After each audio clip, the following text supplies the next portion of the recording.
राज्यभरामध्ये आज औषधी विक्रेत्यांच्या वतीने बंद पुकारण्यात आलेला आहे आणि आज जालना जिल्ह्यामध्ये मोठ्या प्रमाणात आज हे बंद पुकारण्यात आल्याचं पाहायला मिळतं। मी सध्या या घनसावंगी या शहरामध्ये आहे आणि या ठिकाणी आपण पाहिलं तर अशा पद्धतीनं जे मेडिकल शॉप आहेत ती सध्या आज दिवसभर बंद असल्याचं एकंदरीतच पाहायला मिळणार आहे। या नेमक्या काय मागण्या आहेत या संदर्भात बोलण्यासाठी आपल्यासोबत औषधी विक्रेते आहेत। दादा, काय सांगणार, काय नेमक्या मागणी घेऊन आज बंद पुकारण्यात आलाय? सर्वप्रथम मी माझा परिचय करून देतो। मी सुभाष जगताप, जिल्हा संघटक सचिव, जालना जिल्हा।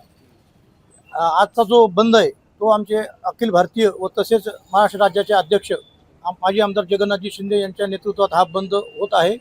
आमच्या संघटनेच्या प्रमुख मागण्या 3 आहेत। त्यात सर्वप्रथम ऑनलाईन जे औषधी पुरवठा होतो तो बंद करायचा आणि त्यात दुसरीकडे कॉर्पोरेट कंपन्या, ज्या मोठ्या कंपन्या त्या अव्यावसायिक जे डिस्काउंट देतात ते बंद करायचा आणि सर्वात महत्त्वाचं म्हणजे बनावट औषधी जी आजकाल मार्केटमध्ये फार मोठ्या प्रमाणात आली ती सुद्धा बंद करा, अशा आमच्या 3 प्रमुख मागण्या आहेत। कारण हा जो बंद आहे फक्त हा मेडिकल व्यावसायिक आणि आमच्या दुकानदाराशी संबंधित नाही आहे, तसेच सर्व सामान्य जनतेच्या आरोग्याशी संबंधित सुद्धा आहे। कारण ऑनलाईन औषधी येताना की कुठली औषधी येईल आणि कोणी काय दिलं याचा काही म्हणजे कंट्रोल राहत नाही। त्यात नशेची औषधी, गर्भपाताची औषधी तसेच इतर औषधी ऑनलाईन डायरेक्ट पेशंटला किंवा रुग्णाला मिळतात आणि हे चुकीचं आहे, हे आरोग्याला घातक आहे समाजाच्या। ही आमची प्रमुख मागणी आहे।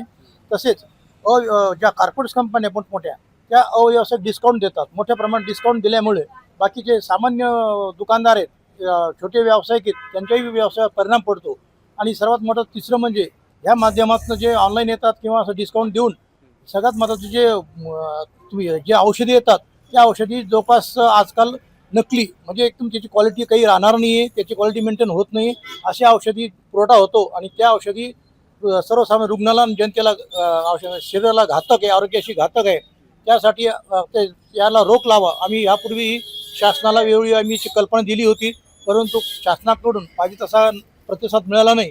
त्या नकारात्मकतेच्या विरोधात आजचा हा बंद असून संपूर्ण भारतात आणि महाराष्ट्र राज्यात बंद यशस्वी झालेला आहे। जालना जिल्ह्यात पण 100% बंद यशस्वी झाला आहे। आज घनसावंगी तालुक्यात आणि आम्ही आज जो घनसावंगी शहरात जो उभा आहे तिथं सुद्धा 100% बंद यशस्वी झालेला आहे। आणि मी सर्व जनतेला विनंती करतो की तुम्हाला काही गैरसोय होणार नाही आहे। आपत्कालीन व्यवस्था, रुग्णांना काही औषधी लागली तर त्याची आमच्याकडे व्यवस्था आहे, कोणालाही काही त्रास होणार नाही। तरी सर्वांनी आम्हाला सहकार्य करावं आणि आम्हाला पाठिंबा द्यावा अशी मी शेवटी विनंती करतो। धन्यवाद। आधीच आपण पाहिलं तर सध्या जो विक्री बंद केलेली औषधी याचा परिणाम होऊ शकतो का सर्वसामान्यांवर आणि रुग्णांवर? त्याच्या कशी व्यवस्था करण्यात आलेली? यासाठी इमर्जन्सी सुविधा आम्ही ठेवलेली आहे। ज्या रुग्णांना इमर्जन्सी काही मेडिसिन लागेल त्या रुग्णांना आम्ही मेडिसिन पुरवणार आहोत।